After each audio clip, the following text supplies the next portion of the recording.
अस्सलाम वालेकुम नाज़रीन। नाज़रीन, जमाइमा गोल्डस्मिथ इमरान खान की एक्स वाइफ, उन्होंने एक ट्वीट किया है, बल्कि एक ओपन लेटर लिखा है। उसमें इमरान खान साहब के हवाले से एक बड़ा अहम नुक्ता उन्होंने उठाया है, ये आपके सामने रख देते हैं। फिर नाज़रीन, फील्ड मार्शल आसिम मुनीर साहब इस वक्त ईरान में मौजूद हैं। पाकिस्तान के इंटीरियर मिनिस्टर मोहसिन नकवी साहब भी ईरान में मौजूद हैं। सवाल पाकिस्तान में ये उठ रहा है कि आखिर जनाब इसहाक डार साहब यहाँ पर मौजूद क्यों नहीं है, यानी साका साहब यहाँ पर मौजूद नहीं है। साका साहब, इसहाक डार साहब नाज़रीन पाकिस्तान के फॉरेन मिनिस्टर तो खैर वहाँ पर मौजूद नहीं है, लेकिन जो इस वक्त बैनुल अक़वामी डेवलपमेंट होने वाली है वो बहुत ज़्यादा खौफनाक है। इससे पहले अमेरिका और ईरान का मिलिट्री फेस ऑफ हुआ था, जहां पर ईरान ने मार मार कर अमेरिका की चम निकाली। अमेरिका ने पूरा तड़, पूरा जोर, पूरी दुनिया की मॉडर्न डे की सबसे बड़ी मिलिट्री, सबसे बड़े नाज़रीन खौफनाक किस्म के हथियार इस्तेमाल हुए, लेकिन 6 महीने गुजर चुके हैं, वो ईरान को घुटनों पर नहीं ला सका। अब नाज़रीन, जो अमेरिका करने जा रहा है, इससे मशरिक़ वस्ता मुतासिर होगा, पूरी दुनिया खौफनाक हद तक मुतासिर होगी। कंटेम्पररी वर्ल्ड या मॉडर्न वर्ल्ड में नाज़रीन ये सबसे खौफनाक एक इवेंट है जो कि अनफोल्ड होने वाला है, ये आपके सामने रखेंगे। फिर रॉयटर्स एक और स्टोरी क्लेम कर रहा है, वो भी आपके सामने रखेंगे। लेकिन सबसे पहले नाज़रीन, आज जो सरहद यूनिवर्सिटी के अंदर एक इंतहाई नाखुशगवार वाक़या पेश आया। अच्छा, इसकी जो मुख्तलिफ स्टोरीज हैं वो सामने आ रही हैं। एक और साइड ऑफ द स्टोरी जो डॉक्टर आइना की है, जो कर्नल साहब की अहलिया हैं, वो क्या है वो आपके सामने रख देते हैं। एक तो नाज़रीन ये नाखुशगवार वाक़या था जहां पर एक मिलिट्री ऑफिशियल हथियार निकला, एक गोली चल गई, धक्के और एक बड़े अजीब गरीब किस्म के मनाजिर हमने देखे हैं। अब नाज़रीन, इनका नाम ये है असफंदियार वली, ये लेफ्टिनेंट कर्नल है। अच्छा, इनकी अहलिया वहां पर स्टूडेंट अफेयर को हेड करती हैं, जिनका नाम है डॉक्टर आइना। अच्छा, कहानी ये है कि चंद दिन पहले बताया ये जा रहा है कि जो अलाइड हेल्थ साइंसेज के एचओडी थे, हेड ऑफ डिपार्टमेंट थे डॉक्टर जदून साहब, उन्हें सैक किया गया, उन्हें साइडलाइन किया गया। और उन्हें इस वजह से साइडलाइन किया गया कि उनके ऊपर इल्जामात डॉक्टर आइना ने आयद किए कि भाई ये बंदा मुझे हैरेस कर रहा है, ये बंदा मुझे तंग कर रहा है, और ये अपनी लिमिट्स बहुत सारी हवालों से क्रॉस किए जा रहा है।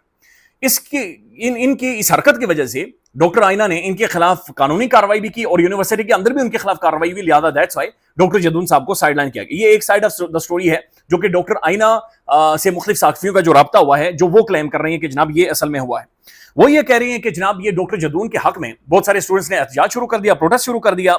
मैं खुद स्टूडेंट से बातचीत करने के लिए जब बाहर आई तो स्टूडेंट्स ने मुझे भी घेरे में ले लिया। उसके बाद मैंने अपने शोहर को कॉल नहीं की, बल्कि किसी और ने मेरे हस्बैंड को कॉल की। वो ड्यूटी पर जा रहे थे, लेकिन फौरी तौर पर जब उन्होंने अपनी मिसेज के हवाले से, मेरे हवाले से खबर सुनी, भागते हुए वहां पर पहुंचे और हीट ऑफ द मोमेंट में ये सारा वाकया, दिस इज हाउ ये सारी सूरत-ए-हाल अनफोल्ड हुई है। तो ये डॉक्टर आइना क्लेम कर रही है। अच्छा, फिर स्टूडेंट्स ये क्लेम कर रहे हैं कि असल में जो डॉक्टर जदून है, ये मोस्ट रेप्यूटेबल एक एचओडी थे और बड़े एक एम्पैथी रखने वाले, एक बड़े डिसेंट किस्म के ये जेंटलमैन थे। ये स्टूडेंट्स को बहुत सारे हवालों से बड़ी रियायत देते थे, खासतौर पर फीस के मामले में बड़ी रियायत देते थे। लिहाजा ये मामला नाज़रीन एक बड़ी डिटेल्ड किस्म की एक इंक्वायरी मांग रहा है। एक तो ये बात समझें कि जो असफंदियार वली या कर्नल साहब है, लेफ्टिनेंट कर्नल, उनके खिलाफ उन्हें तहवील में ले लिया गया है और उनके खिलाफ डिसिप्लिनरी एक्शन वो ऑब्वियसली होने वाला है, और अगले चंद घंटों में या दिनों में ये सारी डिटेल्स आपके सामने आ जाएंगी। लेकिन उसके बाद नाज़रीन ये बड़ा जरूरी है कि इसकी बड़ी डिटेल्ड इंक्वायरी हो कि ये हैरेसमेंट का क्या मामला है, या डॉक्टर जदून साहब को क्यों साइडलाइन किया गया, ये कुर्सी वाला क्या मामला है, ये टेलीफोन किसने किया, ये सब कुछ हुआ क्या है। ये नाज़रीन एक बड़ी डिटेल्ड इंक्वायरी ये सारा मामला मांग रहा है, और इसके बारे में जो भी डिटेल्स आ रही हैं वो मजीद इस चीज को नाज़रीन पुश कर रही हैं कि इसके ऊपर एक बड़ी डिटेल इंक्वायरी होनी चाहिए। अब नाज़रीन दूसरा मामला है जमाइमा गोल्डस्मिथ साहिबा का। इमरान खान साहब की जो एक्स अहलिया हैं, बरतानिया में मौजूद हैं, उन्होंने एक ओपन लेटर लिखा है। उन्होंने कहा कि एक तो उन्होंने बरतानिया के प्राइम मिनिस्टर और तमाम तर बरतानिया के जो ऑफिशियल्स हैं उन्हें बाकायदा से टैग किया है। उन्होंने लिखा है कि बरतानिया कब तक खामोश रहेगा इमरान खान के मामले में। फिर उन्होंने सारी डिटेल लिखी है कि इमरान खान असल में, उनकी बरतानिया में बड़ी जड़ें हैं इमरान खान की, बड़ा रोल उन्होंने प्ले किया है। वो ऑक्सफोर्ड यूनिवर्सिटी में पढ़ा है, ऑक्सफोर्ड यूनिवर्सिटी की टीम को वो लीड करता रहा है वो शख्स, और पाकिस्तान के अंदर उसने शौकत खाना बनाया। वो पाकिस्तान का एक पॉलिटिशियन है, कुछ 40-50 सालों तक बरतानिया के अंदर भी उस बंदे का एक रोल है, किरदार रहा है। तो फिर उन्होंने पूछा कि आखिर ब्रिटिश या बरतानिया इस सारे मामले के ऊपर कब तक खामोश रहेगा। फिर नाज़रीन उन्होंने कहा कि इमरान खान का जो मामला है ये पॉलिटिकल मामला नहीं है, बल्कि ये एक ह्यूमैनिटेरियन इशू है, ये एक इंसानियत का मामला है, या ये इंसानी हुकूक का मामला है। लिहाजा इसे इंसानी हुकूक के तौर के ऊपर बरतानिया देखे। फिर नाज़रीन उन्होंने ये भी कहा कि इससे पहले जो बरतानिया के फॉरेन सेक्रेटरी थे, उन्होंने मुझे रिटन अल्फाज में ये बताया था कि अगर इमरान खान के बच्चे पाकिस्तान में जाते हैं तो बरतानिया कोई रोल प्ले नहीं करेगा, या बरतानिया के जो दफ्तर है, यहाँ पर जो डिप्लोमैट्स हैं, वो कोई रोल इसमें प्ले नहीं करेंगे। लेकिन अब वो ये गुजारिश कर रही हैं, ज़ाहिर रिक्वेस्ट कर रही हैं कि ब्रिटिश अपना रोल प्ले करें और ये ह्यूमैनिटेरियन ग्राउंड के ऊपर इमरान खान के मामले को देखा जाए। अगेन नाज़रीन जो डिस्कशन हो रही है वो सुप्रीम कोर्ट के एक ऑर्डर के ऊपर हो रही है। इससे पहले जो 22 आलमी जो कैप्टन हैं, उन्होंने जो लेटर लिखा, उन्होंने भी नाज़रीन बुनियादी तौर पर वो सुप्रीम कोर्ट के ऑर्डर को कोट किया। पाकिस्तान के अंदर सिविल सोसाइटी जो बोल रही है सुप्रीम कोर्ट के ऑर्डर को कोट कर रही है। पाकिस्तान के अंदर जो जर्नलिस्ट बोल रहे हैं वो भी सुप्रीम कोर्ट के ऑर्डर को, हुकूमत के जो प्रो गवर्नमेंट जर्नलिस्ट हैं वो भी जो बोल रहे हैं वो सुप्रीम कोर्ट के ऑर्डर के तहत नाज़रीन बोल रहे हैं। لہذا یہ جو سپریم کورٹ کا جو آرڈر ہے 3 معزز ججز کا ناظرین جو آرڈر ہے یہ اس طریقے سے سائڈ لائن نہیں کیا جا سکتا, یہ انسرڈ نہیں جائے گا. اور آپ یقین مانیے یہ جو کنٹمپٹ پٹیشن فائل ہوئی ہے اس میں عمران احمد خان نیادی کو ریلیف ملے گا, اور یہ اس شخص کا ملنا حق ہے چونکہ سپریم کورٹ پاکستان کی سب سے بڑی عدالت اس شخص کے بارے میں ناظرین اس کی ہیلتھ کو دیکھتے ہوئے ایک ہیلتھ رپورٹ کے اوپر ناظرین یہ اپنا فیصلہ دے چکی ہے. تو یہ آپ لازمی دیکھیے گا ناظرین, پاکستان کی جوڈیشری, پاکستان کی عدالت, پاکستان کی سپریم کورٹ یہاں سے یہ راستہ نکالے گی اور یہ چیزیں آگے بڑھیں گی. اب ناظرین دوسری جانب ARY نیوز یہ رپورٹ کر رہا ہے کہ میاں محمد نواز شریف صاحب نے قائد جمہوریت, قائد انقلاب ناظرین, قائد انقلاب نے اپنی پارٹی کو یہ کہہ دیا ہے کہ بھائی نئے صوبوں کے اوپر کوئی بھی بندہ سٹیٹمنٹ نہیں دے گا جب تک پارٹی پالیسی نہیں آتی. کوئی بھی بندہ اس کے اوپر ٹیلی ویژن چینلز میں کہیں پر بھی کوئی بات چیت نہیں کرے گا. تو میاں صاحب کہہ رہے ہیں کہ بھائی خاموش رہو, خاموش. نئے صوبوں کے معاملے کے اوپر چونکہ ناظرین جو پنجاب ہے وہ اوبویسلی سیف ہیون ہے, شریف خاندان کے لیے سیف ہیون ہے. جب تک پنجاب کا کنٹرول ایک خاندان کے پاس یا سندھ کا کنٹرول ایک خاندان کے پاس یا خیبر پختونخوا میں کسی کا کنٹرول ہوگا یا بلوچستان میں کسی کا کنٹرول ہوگا ناظرین, نہ تو ایڈمنسٹریٹو معاملات ٹھیک ہو سکتے ہیں, نہ گورننس ٹھیک ہو سکتی ہے, نہ پولیٹکس آگے بڑھ سکتی ہے, نہ کوئی نئی پولیٹیکل کلاس آ سکتی ہے, نہ پاکستان کے اندر ناظرین سیاسی ڈیبیٹ ہو سکتی ہے. چونکہ جس نے پنجاب جیت لیا, جس نے پنجاب کنٹرول کر لیا, اس نے پورا پاکستان کنٹرول کر لیا. پوری دنیا میں ناظرین کہاں پر ہوتا ہے کہ 52% صرف ایک صوبہ ہو, پورے ملک کا 52% صرف ایک صوبہ ہو, اور نہ صرف 52% ناظرین ایک صوبہ ہو بلکہ ہم سے میرے خیال میں پتہ نہیں کتنی آبادی ہے سری لنکا کی, وہاں پر ناظرین 9 صوبے ہیں, افغانستان کے اندر 36 صوبے ہیں, ایران کے اندر ناظرین 31 صوبے ہیں, پروونسز ہیں.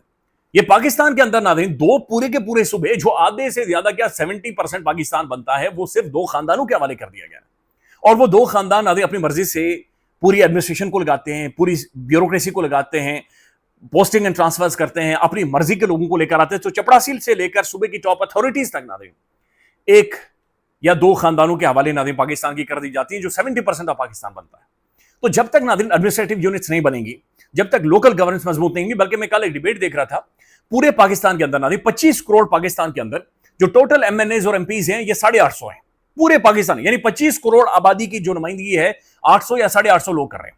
لیکن اگر ناظرین لوکل سطح پر یہ سارے معاملات جاتے ہیں تو جو الیکٹڈ ممبرز ہوں گے ان کی تعداد ہو جائے گی 80 سے 90 ہزار, 80 to 90,000 تک ناظرین. اگر چند خاندانوں کے قبضے سے صوبوں کو نکال دیا جائے اور مزید ایڈمنسٹریٹو یونٹس بنائے جائیں, لوکل گورنمنٹس مضبوط ہوں, باقاعدہ سے ان کی الیکشنز ہوں, نچلی سطح کے اوپر لوگ ناظرین منتخب ہوں, تو یہ تعداد جو 800-900 ہے ناظرین یہ بڑھ کر 80 سے 90 ہزار تک پہنچ جائے گی. اور جب تک یہ سارا معاملہ نیوٹرلائز نہیں ہوگا یہ چیزیں آگے نہیں بڑھیں گی. اب ناظرین دوسری طرف جو انٹرنیشنل ڈیولپمنٹ ہے, فیلڈ مارشل عاصم منیر صاحب ایران میں موجود ہیں, محسن نقوی صاحب موجود ہیں, فارن منسٹر پاکستان میں موجود نہیں ہیں.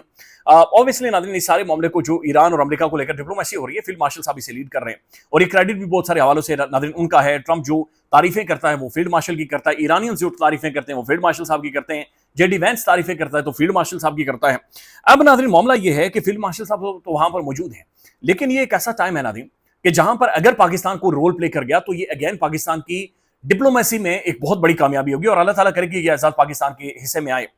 ڈونلڈ ٹرمپ ناظرین یہ کرنے لگا ہے کہ وہ ایران کے اوپر پابندیاں لگانے لگا ہے, اور یہ اکنامک پابندیاں ہوں گی, یہ معاشی پابندیاں ہوں گی, یہ ایسی پابندیاں ہوں گی ناظرین کہ جنہیں ماڈرن ڈے ہسٹری میں انسانیت کے خلاف کرائم بھی آپ کہہ سکتے ہیں. ایک ایسی پابندیاں ناظرین جس میں وہ ایران کو مکمل طور پر چوک کرنے والے ہیں, مکمل طور پر, یعنی zero financial activity, zero economical activity.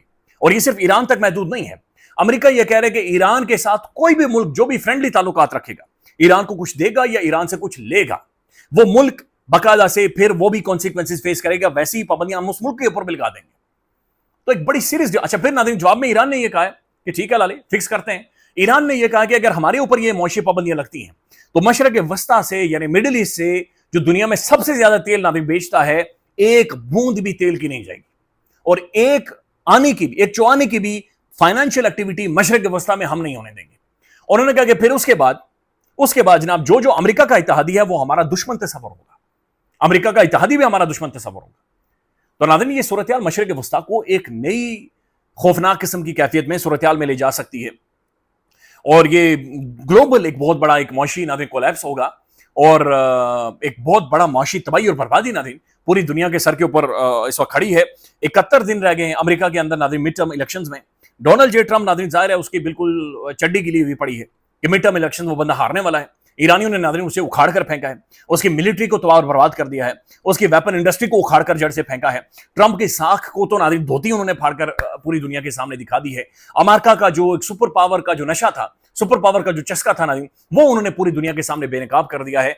अब नाज़रीन 71 डेज पहले अमेरिका एक डेस्परेट खौफनाक किस्म के मेजर्स लेने वाला है ताकि किसी तरह से कोई ऐसा मामला निकले नाज़रीन कि जहां पर डोनाल्ड ट्रंप अपनी फेस सेविंग कर सके। क्या ये मुमकिन होगा, ये क्या मुमकिन नहीं होगा, लेट्स सी नाज़रीन क्या होता है या क्या नहीं होता। लेकिन अल्लाह करे नाज़रीन अगेन ये मामला टल जाए और अगेन ये इज्जत एक दफा फिर पाकिस्तान के हिस्से में, पाकिस्तान के खाते में आए। ख्याल रखिएगा जी, अपडेट करेंगे। अल्लाह हाफिज।